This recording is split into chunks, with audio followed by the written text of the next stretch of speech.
All right, let's go. Good evening, football fans. Big Al here on this Sunday, February 1st, 2026, and this is my official pick for Super Bowl 60 between the NFC champion Seattle Seahawks and the AFC champion New England Patriots. I will give you the regular season stats for both teams, and then we'll run through the rosters and see who has the edge at any given position. And then we will have my pick. So with that, like, comment, and subscribe to my channel. Ring the bell and get notified every time I go live. And here we go with a look at the regular season numbers for the NFC champion Seattle Seahawks. All right.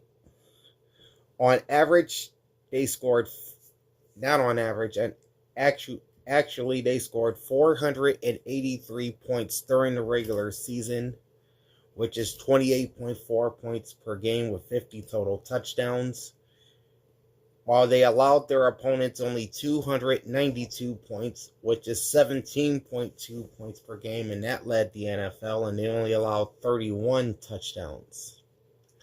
All right. As far as first downs, they had 340 to 291 for their opponents.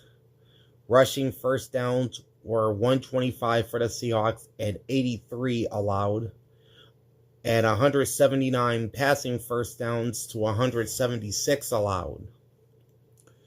As for first downs by penalties, they had 36 as an offense, while they allowed 32 to their opponents. Third down efficiency is 82 for 206 for the Seahawks. That's 39.8%. And for their opponents, 75 for 234, which is 32%. On fourth down, the Seahawks went 7 for 12 for 58.3% versus 23 of 45 for their opponents at 51.1%. And they had the fewest fourth down completions and attempts of any team in the NFL this year. All right, as far as passing numbers, 325 completions and 481 attempts for 3,877 yards, 8.4 yards per attempt, 228.1 net passing yards per game, with 25 passing touchdowns and 15 interceptions. They took 27 sacks for 186 yards. As for their opponents, 375 attempts on, or 375 completions rather, on 600 attempts for 3,297 yards. That is 6 yards per pass attempt at an average of 193.9 net passing yards per game, with 20 passing touchdowns and 18 interceptions. Seahawks opponents would take 47 sacks for 322 yards. Looking at the rushing numbers, the Seahawks ran the ball 507 times for 2,096 yards. That's an average of 4.1 yards per rush attempt.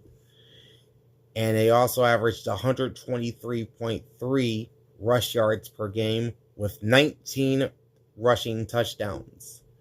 Seattle's opponents had 418 rush attempts for 1,563 yards at 3.7 yards per rush attempt, 91.9 yards per game on average, and only 9 rushing touchdowns.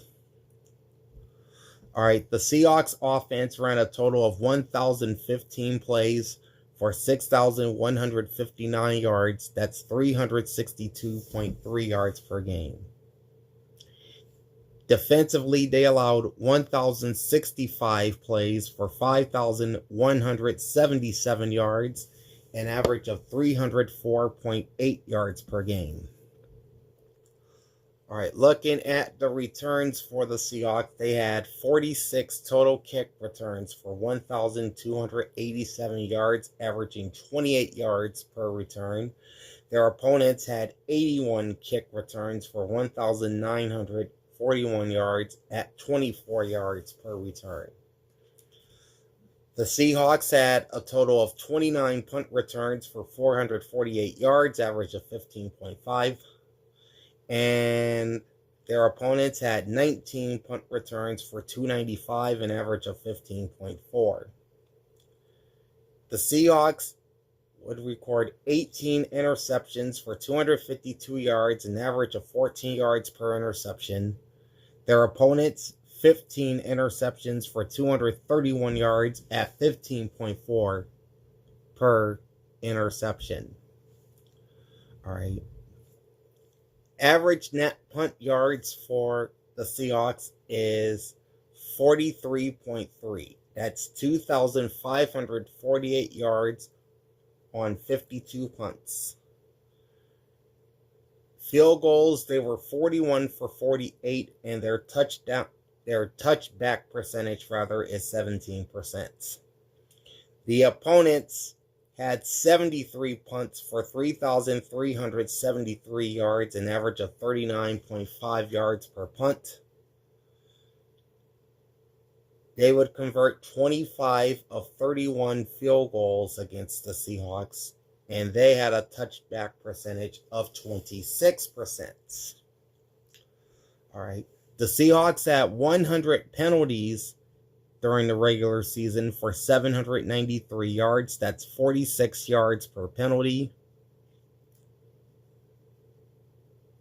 Or rather, 46 penalty yards per game, I should say. Their opponents had 117 penalties for 902 yards, averaging about 53 penalty yards per game. Average time of possession is nearly the same, 30 minutes and 12 seconds as a team for the Seahawks, 30 minutes, 11 seconds for their opponents. Seattle goes in with a turnover ratio of -3, which includes 26 total fumbles, including 13 lost fumbles. Their opponent's turnover ratio against the Seahawks is +3, including 12 fumbles, including 7 lost fumbles.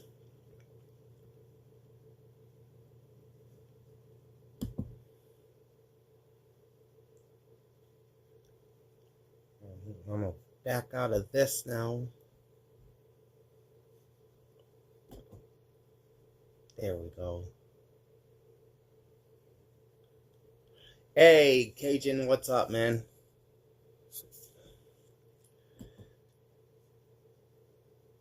As for the team leaders for the Seahawks, and that's the postseason, we want the regular season.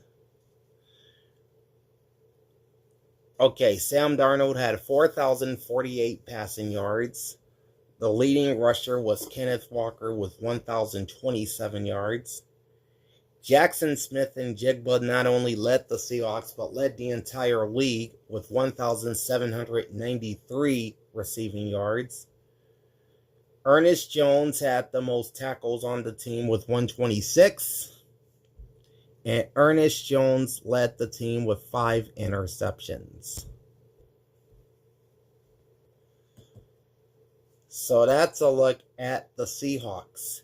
Now, let's turn our attention over to the AFC champion New England Patriots.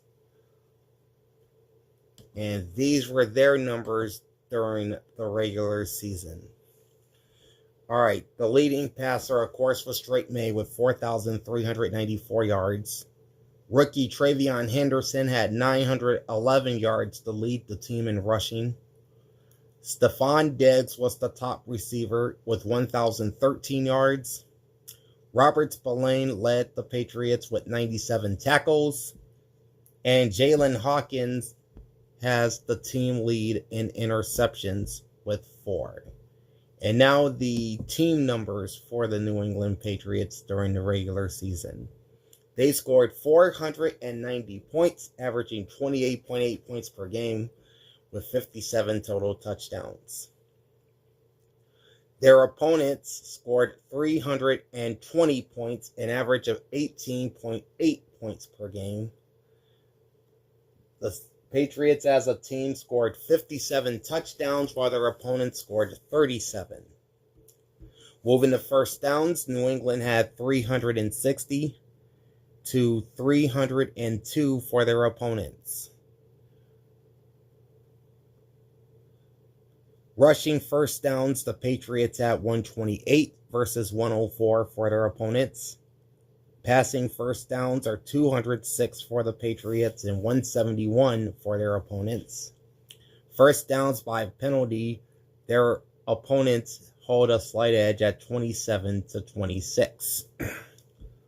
On third down, the Patriots were 85 for 198, which is 42.9%, while their opponents were 77 for 200, holding them to 38.5%.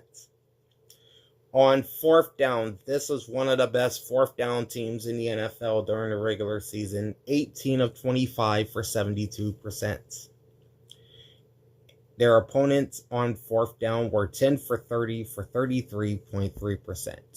Moving on to the passing numbers, the Patriots as a team had 361 completions on 502 attempts for 4,258 yards. That's 8.8 yards per attempt and 250.5 yards per game.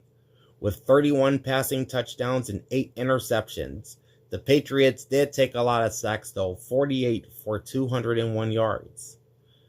As for their opponents, 350 completions and 527 attempts for 3,290 yards. That's only 6.6 yards per pass attempt and 193.5 net passing yards per game, with 25 passing touchdowns and 10 interceptions. Their opponents would take 35 sacks for 222 yards. Looking at rushing, the Patriots ran the ball 494 times over the regular season for 2,191 yards. That's 4.4 yards per rush attempt and 128.9 rush yards per game, with 22 touchdowns. Their opponents ran the ball 411 times for 1,729 yards, which is 4.2 yards per rush attempt and 101.7 yards per game, with only 11 rushing touchdowns. The Patriots offense ran 1,044 plays for 6,650 yards, averaging 389.2 yards per game.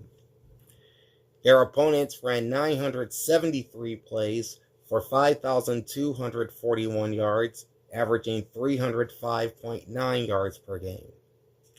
As far as returns, they had 57 kick returns for 1,451 yards, averaging 25.5 per return. They had 21 punt returns for 363 yards, that is 12 yards per return. And they had 10 interception returns for 156 yards, 15.6 yards per INT. Their opponents had 68 kickoffs for 1,723 yards, an average of 25.3 yards per game. They had 22 punt returns for 265, an average of 17.3, and 8 interception returns for 56 yards, which is an even 7 per interception.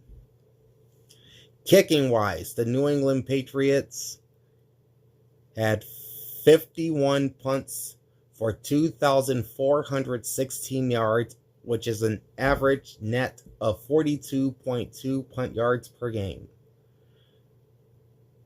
As far as field goals, they were 27 of 32, and their touchback percentage was 26%. New England's opponents had 66 total punts for 2,877 yards, an average of 38.1 yards per punt. They went 19 of 23 on field goals against the Patriots, and their touchback percentage against New England is 15%. The Patriots as a team had 99 penalties for 854 yards, which is 50 yards per game. 50 penalty yards per game. Meanwhile, their opponents had 108 penalties for 818 yards, which is 48.1 penalty yards per game. Average time of possession for the New England Patriots was 31 minutes and 17 seconds, and for their opponents, 28 minutes and 42 seconds. New England had a +3 turnover ratio in the regular season, which includes 20 fumbles, including 8 lost fumbles. Their opponent's turnover margin was -3, which include 9 lost fumbles out of 14 total. Okay, we're going to go back to the Seahawks, and we're going to look at the injury report for this game. Alright, so this is the injury report for the Seattle Seahawks going into Super Bowl 60. Amari Kite, who plays offensive tackle, is now listed as doubtful. Brady Russell, which is a fullback, he's questionable with a hand injury. The other fullback on the team, Robbie Outs, has a neck injury and is questionable to return next Sunday. He did not play in the NFC Championship game. Alright. Linebacker Chaz Surratt has an ankle. Running back Zach Charbonnet has a knee. Guard Bryce Calbeldu has a knee as well as wide receiver Torrey Horton. He has a shin injury. Wide receiver Cody White has a groin. AJ Finley, a safety, has a knee injury. And running back Kenny McIntosh has a knee injury. All are on injured reserve.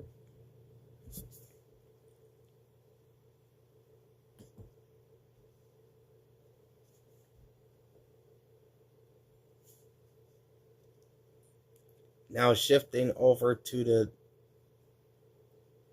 New England Patriots.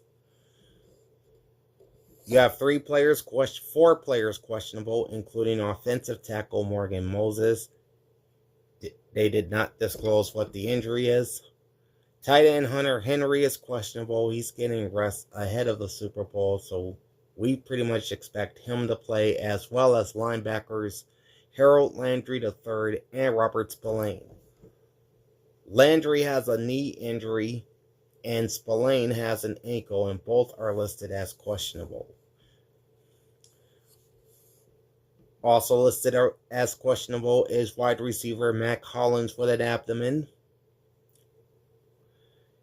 Quarterback Drake May is listed on the injury report with a right shoulder and an illness. I think it's 100% certain that he will play. Offensive tackle Thayer Munford Jr. is also questionable. His injury is not disclosed. As for the players on injured reserve, you have running back Terrell Jennings with a hamstring. Defensive tackle Eric Gregory with a knee. Defensive tackle Josh Farmer with a hamstring. Running back Antonio Gibson with a knee. He's been out since October. Defensive tackle Isaiah Iton with a hip. He's been out since the preseason. Running back Deneric Prince has also been out since the preseason. No word on his injury. Also out during the preseason or running back Lan Larison with a foot. Cornerback market Marcellus Dials Jr. with a knee. Defensive tackle Jacqueline Roy, undisclosed. Offensive tackle Yasir Durant, undisclosed. And fullback Brock Lemp, also an undisclosed injury. Alright, now we're going to break down each team by roster and see who has the edge.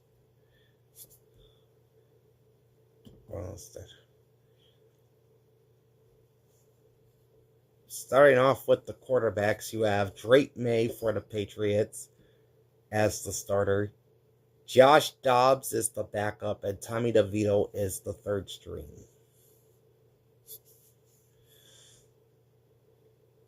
Your running backs are, of course, starter Ramondre Stevenson and backup Trevion Henderson. At tight end, you have Jack Westover, Austin Hooper, Hunter Henry, the starter, and C.J. Dupree. At wide receiver, you have Kayshawn Boutte, Ethan Chisholm III, Stephon Diggs, Demario Douglas, Mac Hollins, Jalen Hurd, and Kyle Williams. And on the offensive line, you have Garrett Bradbury, Ben Brown, Michael Winu, Jarrett Wilson, Marcus Bryant, Will Campbell, Vadarian Lowe, Morgan Moses, Thayer Munford Jr., and Caden Wallace. Defensively for the Seahawks, or not the Seahawks, but the Patriots. At defensive tackle, you have Christian Barmore, Corey Durden, and Kairis Tunga. You have Charles Woods at defensive end.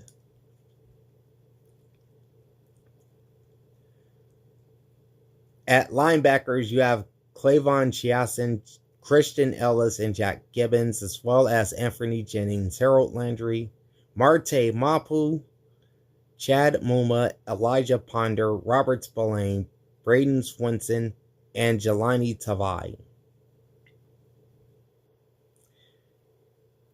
Your cornerbacks for the Patriots are Alex Austin, Carlton Davis III, Christian Gonzalez, Marcus Jones, Kobe Minor, and Charles Woods. And the safeties are Jalen Hawkins, Del Pettis, Brandon Schooler, and Craig Woodson. Special teams, you have Andy Borgalis as the kicker, Bryce Behringer as the punter, and Julian Ashby as the long snapper. So again, many big names, or some big names for the Patriots are out, including Antonio Gibson and Zach Charbonnet, which for some reason ESPN decided conveniently not to list him as injured. And then looking at the roster for the Seahawks,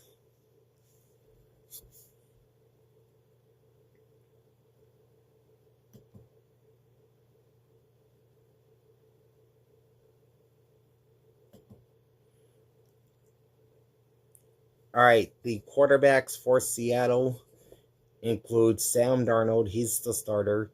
The backup is Drew Lock. The third stringer is Jalen Milroe. At running back, you have George Halani, who's in the spot that Zach Charbonnet is usually in. And you got their starter, Kenneth Walker III. You have two fullbacks on the team, including Robbie Outs and Brady Russell.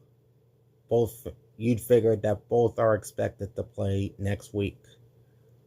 Your wide receivers are Jake Bobo, Cooper Kupp, Rashid Shaheed, Jackson Smith and Jigba, and Derek Young. At tight end, you have Elijah Arroyo, AJ Barner, Nick Kellerup, and Eric Salbert. And then on the offensive line, you've got Oluwatimi, Jalen Sundell, Anthony Bradford, Christian Haynes, Josh Jones, Mason Richmond, and Greg Zabel. Also, Charles Cross, Amari Kite, who will not play, unfortunately, Abraham Lucas as well. And defensively, your defensive ends and tackles include DeMarcus Lawrence, Mike Morris, Leonard Williams, Riley Mills, Byron Murphy II, Brandon Pill, Jaron Reed, and at linebackers, you've got Ernest Jones, Tyrese Knight, Boye Mafi, Uchenna Nwosu, Patrick O'Connell, Connor O'Toole, Jamie Sheriff, and Drake Thomas. At cornerback, you have Josh Jobe, Nehemiah Pritchett, Devin Witherspoon, and Reek Wolin. And at safety, you have Kobe Bryant, Nick Emanwari, who has flashed a lot as a rookie this year, Julian Love, and Ty Okada. On special teams, the kicker is Jason Myers, the punter is Michael Dixon, and the long snapper is Chris Stoll. Okay, there's Zach Charbonnet. He is listed on injury reserve or out for the Seahawks. And Chaz Surratt is also a big loss for them at linebacker as well. So if you look at the quarterbacks, Drake May has the better stats overall, but I think the edge goes to the Seahawks. As for rushing attack, I think it's going to be very, very close between the two teams. I personally would give the edge to New England, a slight edge to New England. That 1-2 monster of Stevenson and Henderson is solid. Now, if Zach Charbonnet was playing in the Super Bowl, I would easily give the Seahawks the edge at running back. But since Charbonnet is out, I have to give it to the Patriots.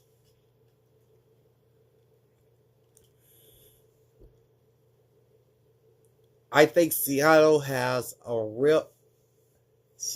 only has 5 receivers, but they have 3 difference makers, including Cooper Kupp, Rashid Shaheed, and JSN. So I think the Seahawks has the edge here at wide receiver. At tight end, you presently have A.J. Barner as your starter in Seattle. I think at tight end, I would go and give that one to the New England Patriots. And both have really good offensive lines. It's kind of tough to pick between the two.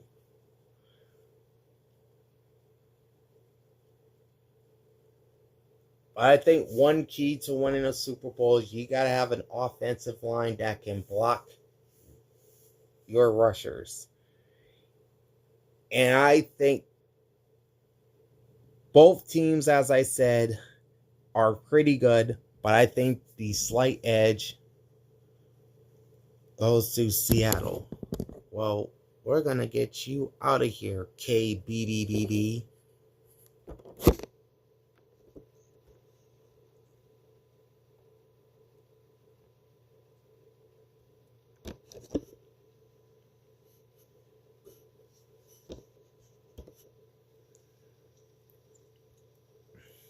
Alright, Cajun's picking the Seahawks.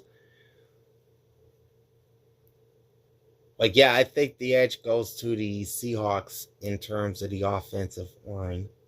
Slight edge, though, because the Patriots' O-line is pretty good, too.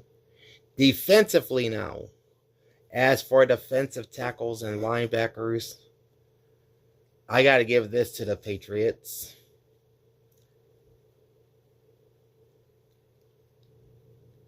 Corners and safeties, I think Seattle has a solid cornerback in Devin Witherspoon. But the Patriots have a duel with Carlton Davis and Christian Gonzalez. So edge at corner goes to New England. And safety, I'll have to give that to the Seahawks. I mean, Eamon Warry has opened my eyes every time I've watched them.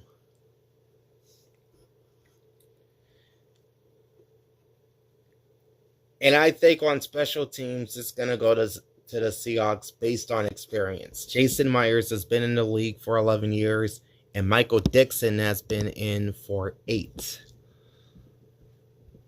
So clearly the edge here goes to the Seahawks. All right, this is what you came here for, my official Super Bowl pick. Both sides. And I think the defense that makes the fewest mistakes will win this Super Bowl. And with that, I got the Seattle Seahawks winning this one in a rather low-scoring game. I'm thinking 21-17 Seattle, which means the spread, according to ESPN, is -4.5 for the Seahawks. That would mean the Patriots would slightly cover that spread. And if I have to pick my Super Bowl MVP, it would probably be JSN. I think Jackson Smith and Jigba will probably have about 6 catches for about 100 yards and 1 touchdown, which should be enough to win Super Bowl MVP. So, there is my pick for Super Bowl 60. I hope you enjoyed, and I hope you are all ready for the big game next Sunday, as this time next week, everyone's going to be watching the Super Bowl.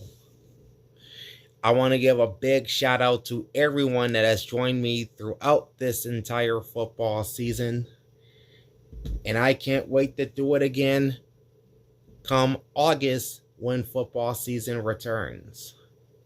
Okay, that being said, like, comment, and subscribe to my channel, ring the bell, and get notified every time I go live. Big Al signing off. Thanks for watching, and enjoy the pigskin of Super Bowl 60. Peace out, y'all. You be cool too. You be too... I can't talk. You be cool too, Cajun.